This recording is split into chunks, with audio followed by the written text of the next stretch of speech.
Hello అండి, అందరికీ నమస్కారం. ఇక్కడ ఖమ్మంలో మా ఇంటి దగ్గర అయితే వర్షం అయితే దంచి కొడుతుంది. ఒక 15 మినిట్స్ 20 మినిట్స్ నుంచి వర్షం అయితే బీభత్సంగా వస్తుంది. చూడండి, నా కారు అక్కడ ఉంది. నా కారేమో నేను ఎండ కొడుతుందని చెప్పేసి అక్కడ చెట్టు కింద పెట్టినా, కానీ వర్షం అయితే వస్తుంది. తడిసిపోతుంది, మొత్తం వాషింగ్ అయిపోతుంది. పోన్లేండి, మొత్తం దుబ్బ అయింది. ఈరోజు వాషింగ్ అయిపోతుంది, కానీ కొంచెం ముందుకు పెట్టుంటే బాగుండేది అనిపిస్తుంది. ఇప్పుడు ఫుల్ వాష్ అయ్యేది, చెట్టు కింద ఉంది కదా, అంతకన్నా వాష్ అవ్వదేమో. చూడండి, దంచి కొడుతుంది. మార్నింగ్ నుంచి ఈరోజు మాత్రం వేడి అసలుకి విపరీతంగా ఉంది. నైట్ అయ్యేసరికి ఈ మాదిరిగా వర్షం వస్తుంటే ఇంకా ఇక్కడైతే వెదర్ అయితే ఇప్పుడు బాగుంది. బయట చూడండి, మెరుస్తుంది. ఇంకా మెరుపులు, ఉరుములు.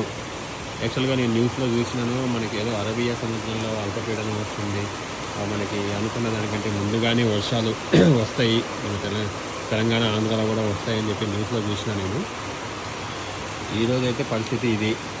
ఇంకా మరి మీ ఊళ్ళో, మీ దగ్గర ఎక్కడ ఉందో లేదో తెలియదు నాకైతే. ఈరోజు 24th నైట్ వస్తుంది మా దగ్గర. మే 24th నైట్ తెలుస్తుంది, ఉరుముతుంది. ఇది పరిస్థితి.